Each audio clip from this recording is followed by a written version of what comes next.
At the beginning of the movie, we see a wounded young woman slowly gaining back her consciousness in what appears to be a fully white room. The moment she opens her eyes, she panics and tries to get up, but is unable to do so. It turns out her legs are wounded, covered in bandages. As the woman analyzes her surroundings, a sinister male voice appears, telling her she overslept. The man introduces himself as Thomas Allcroft, her kidnapper. He explains to the woman that he plans to keep her captive until she falls in love with him, and proceeds to tell the woman her name, Ruby Watts, along with other personal details from her life, like where she's from and where she's gone to university. He even tells her about her parents' professions and how he knows she's afraid of the dark. Ruby clearly doesn't have any memory of how she ended up in Thomas's care, nor does she remember her life prior to her kidnapping. Crying, she asks Thomas what has he done to her, alluding to the wounds on her knees. Thomas tells her he severed her ligaments, and instructs her to keep from moving if she ever wants to walk again. He also informs her that he did not touch her private belongings, which are in a black handbag sat on a chair, next to the door. On the floor, next to Ruby, we see what appears to be a meal in a small cup containing 2 pills. Thomas explains that he gave her 2 pills, 1 contraceptive pill and 1 painkiller. He then proceeds to explain to Ruby how their life together will look like. She will be offered daily food, he'll help her wash and go to the bathroom. Her days will start at 7 a.m. and end at 11 p.m., and escaping will be practically impossible since they're miles away from the closest household. Once Thomas finishes, Ruby asks if he had assaulted her, to which he replies he didn't. Thomas then leaves, leaving Ruby alone in the room. As the scene comes to an end, we see Ruby caught a glimpse of her bracelet, which bears the engraving Ruby X. The next day, Ruby is still at the same spot as she was yesterday. The empty plate next to her reveals she ate the dish Thomas had prepared for her, but didn't touch the pills. Thomas enters the room to check up on her, and lets out a disappointed sigh once he notices Ruby denied taking the pills. He pleads for her to take the medication as her pain will only get worse, but Ruby ignores him. As he turns to exit the room, Ruby asks Thomas why he's doing all of this, to which he doesn't reply. Thomas exits the room, and as the door slams shut, cutting the scene to black, we hear Ruby's desperate cry from the other side. Later the same day, Thomas visits Ruby again. This time the room is shaded with a dark red light, signaling that it's nighttime. Thomas carefully adjusts Ruby's sleeping body so she lays in a fetal position on the floor, and exits the room. The next morning, Thomas brings Ruby her breakfast. Ruby is still sound asleep, but is awakened when Thomas knocks on the wall. Once he leaves, Ruby's sleepy and dazed look morphs into a serious one, revealing that her groggy state was a facade. She then scoots her way to her handbag, which is on the other side of the room. She opens and scavenges through it, and pulls out her mirror which holds her ID. Ruby stares at it, puzzled. After she noticed a shadow from a tiny window, she hurriedly puts her belongings back in her bag, but a small plastic bag escapes and rolls away. Ruby scoots back to her usual spot and notices the ball. She reaches to get it and manages to hide it in her pocket before Thomas enters the room. Thomas brings her a tray of food and inspects her face. He notices she is in pain and says she should have told him. He reaches for his pocket and pulls out a pill bottle. He urges Ruby to take a higher dose, and she complies. He hand feeds her the pills and leaves. Later, we see what seems to be a woman floating in dark water. It turns out that it was a fragment of Ruby's dream. She wakes up distressed and tries to get up, but stops as a sharp pain runs through her legs. Thomas is already in the room, sitting in a chair close to Ruby. Ruby asks him who he is and what has he done to her. Thomas calmly says the same thing he said to her the first time she saw him in the room, that his name is Thomas Allcroft, and that he plans to keep her captive until she falls in love with him. He repeats the same information he knows about her. Ruby asks what has he done to her legs. Thomas explains it was a necessary procedure to limit her chances of running away, and that her legs will get better as time passes. He informs her that all she needs to do is stay compliant and take her medication. He assures her that he doesn't have any hidden malicious intentions by giving her contraceptive pills. Ruby's reminded of her everyday schedule and how slim her chances are of escaping. She stays silent until Thomas turns to leave the room. She once again asks him if he assaulted her. This angers Thomas and he throws her bag as he exits the room. Once alone, Ruby inspects the ball she hid in her pocket. She takes a closer look at her bracelet as well. Later, we see the rest of Ruby's day. Thomas performing psychical therapy on Ruby, him bathing her using washcloths, and Ruby repeatedly slamming the ball on the room's door once it's nighttime. The next day, Ruby notices the wound in the back of her head. She goes to her bag and pulls out a mirror, but doesn't manage to see much of her injury. She ends up slamming the mirror into smaller pieces and takes a closer to her wound.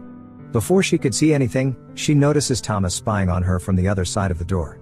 She hides the glass shard underneath the bandage of her left knee and tries to go back to her usual sitting place.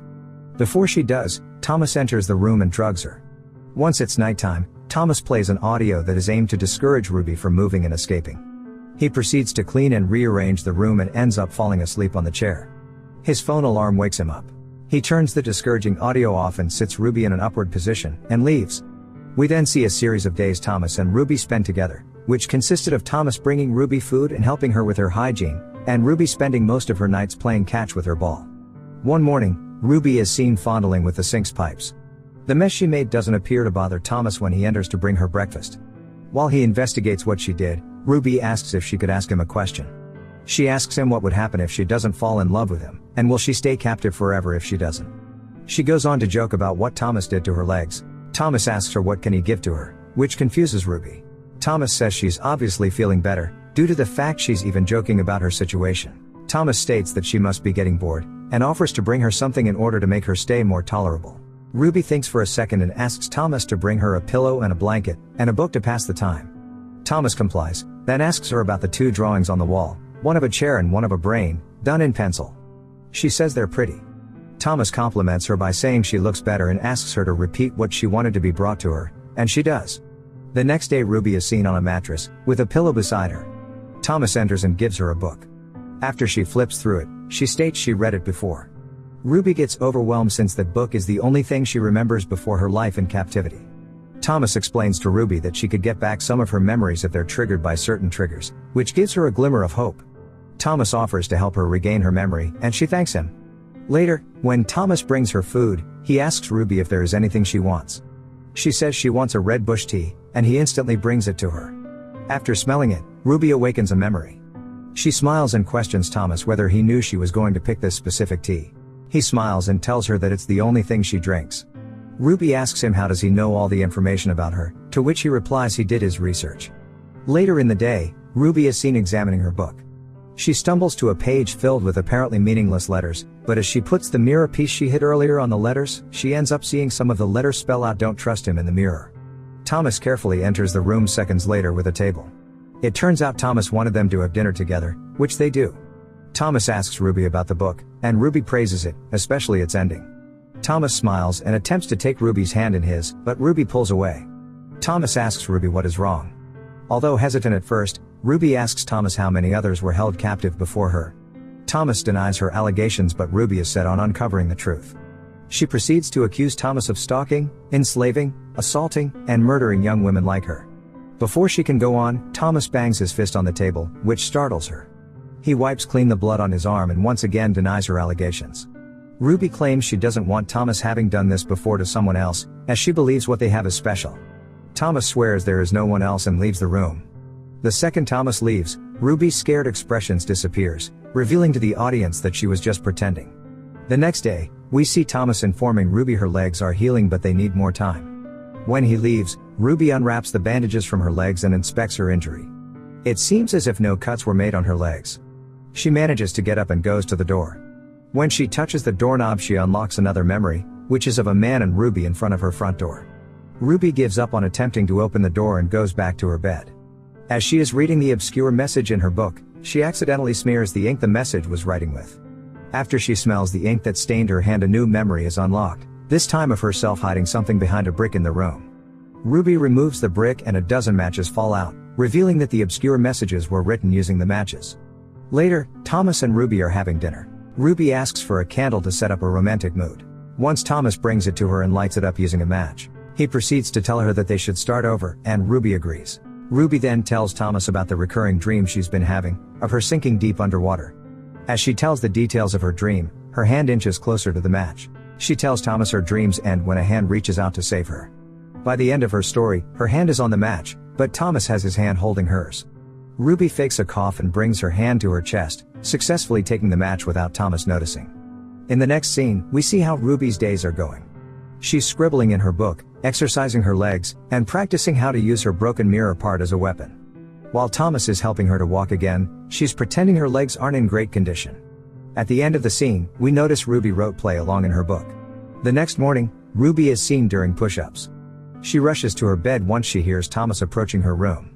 To avoid suspicion, she pretends to read her book. Thomas suggests he should help her to exercise her legs before dinner, to which she agrees. As Thomas helps Ruby to walk, she once again acts as if her legs are wounded.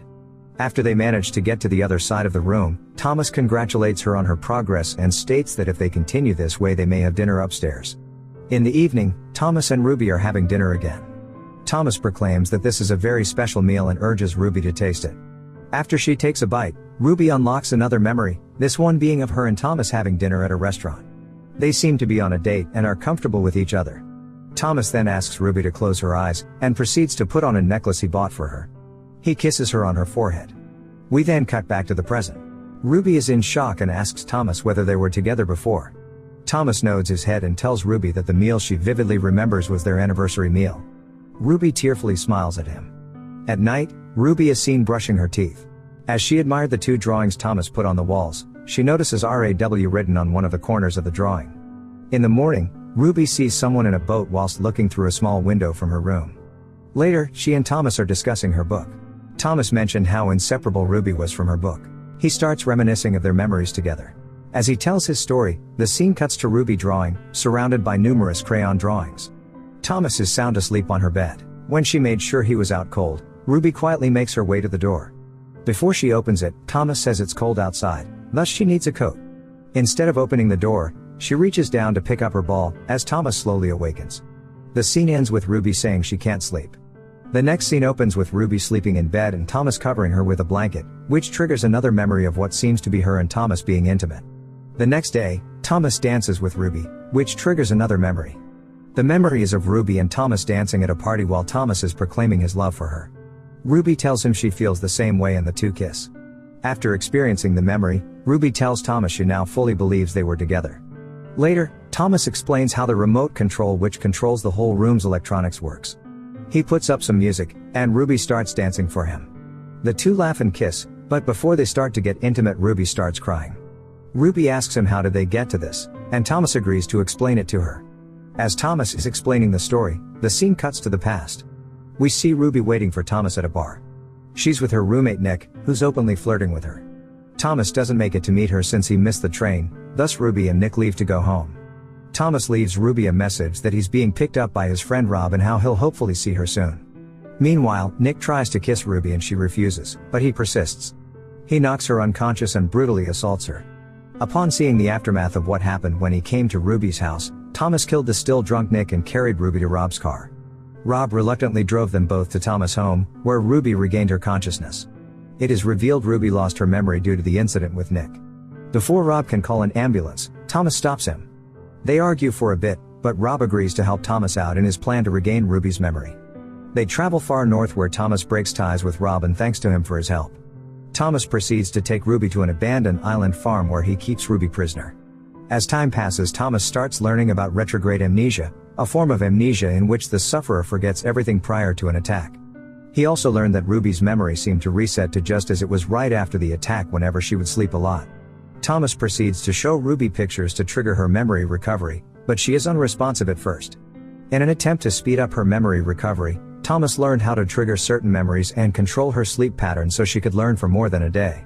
When he gives her her favorite book, Ruby is responsive and shows progress. Thomas continues his efforts, but decides he needs a blank slate in order to truly regain Ruby's trust and memory, so he constructed the White Room and made up the whole scenario about cutting the ligaments of Ruby's legs and being her kidnapper. When Thomas finishes his story, Ruby is left in tears and seems to get her memory back. The two become intimate and fall asleep on one another. Ruby awakens first and turns off Thomas' watch before it can ring his alarm. She takes the broken mirror piece and stabs him. She starts crawling to escape, but Thomas tries to stop her. She kicks him with her feet and manages to escape to the outside. She gazes tearfully at the sky above, then runs to the boat, but passes out before she can make her escape. She awakens in a hospital room, with a doctor assuring her she'll be fine and that she may experience some short-term memory loss due to her injury. The doctor is revealed to be Thomas, who yet again orchestrated a different scenario in hopes of gaining Ruby's trust and regaining her memory. Make sure to subscribe and turn on notifications so you can watch more videos like this. Thanks for watching.